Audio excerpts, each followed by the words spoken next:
All right, so a lot of people seem to like the first video that I did yesterday, so I will do another one. We've upped the production value. Thank you to my lovely fiance Shauna for running camera. Got a light going, got my lavalier mic. So I'm gonna what I want to do today is just kind of go over. I have 3 recommendations today of things to watch.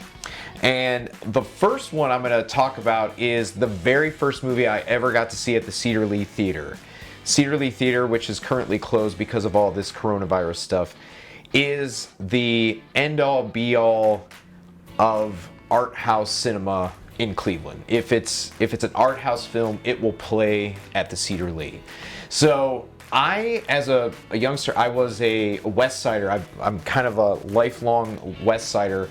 Never really went to the East Side unless it was absolutely necessary until I got my license. So one summer, it was 2002, a bunch of us, we worked as custodians to make some money in the Brea City schools, and everybody was talking about this film that was playing at the Cedar Theater, and I was like, oh my gosh, I've always wanted to go there. And so myself, my sister, and my good buddy Jeff Koha, we went and saw Y Tu Mama Tambien, which is by director Alfonso Cuarón. I'm sorry if I'm saying that wrong, but this was the very first film I saw there. So walking into the Cedar, it felt like, at the time, it felt like it was just so far away. You know, it was like 35, 40 minutes away. It was a long drive, but it was worth it. It's a film from Mexico, and this is streamable right now on Netflix and the Criterion channel. There's a great 2-disc edition from Criterion, which is, they put out the best of the best, and I highly suggest it. It was life-changing, I will say. After that, I was a Cedar regular. So that is my first suggestion for today. The second suggestion I have today is the first movie I ever got to see at the Cleveland Cinematheque. And the Cleveland Cinematheque is also another great institution housed in the Institute of Art, and they play amazing films from all over the world. And one of the things that I love the most is that they play films that are older in the theater. So you get that opportunity to see movies in the theater as they were shown. The first film I ever got to see at the Cleveland Cinematheque was in the year 2004.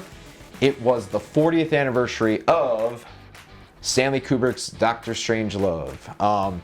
And Dr. Strangelove, if you've never seen it, it is currently streaming on the Criterion channel, and for anybody who doesn't have that, it's also on Crackle, which, yes, Crackle is still a thing. You have to watch a couple ads throughout the film, but Stanley Kubrick's Dr. Strangelove is a biting satire shot in black and white. George C. Scott gives a hilarious performance, and also how could you also forget Peter Sellers gives multiple performances in this film as multiple characters. So this is, if I were to say, if you've never seen a lot of Stanley Kubrick's films, start off with this one. And once again, I was completely hooked to the Cinematheque after going to this. Have been to many films since, will go for as many years as it's around. My last suggestion today is something that I also saw at the Cinematheque, and this is, I want to make at least a fun one. So this is called Not Quite Hollywood. It is a compilation of the best of Australian films from the 70s, some of the 60s, early 80s. So it's the Not Quite Hollywood Ozploitation. This is like a hilarious compilation clip of some of the best films from Australia that, you know, like these are like kind of your grindhouse type of films. So There's a ton of nudity, there's a lot of swearing in it, and a lot of violence, but this is worth a watch, and it is available to stream on Canopy, the free service, if you have a library card. So anyway, those two institutions, Cedar and Cinematheque, have, I believe, just enhanced my movie-going experiences in Cleveland, and as soon as those places are back up, I will be there with my dollars because they deserve them. So thank you again. We'll try to have something again tomorrow.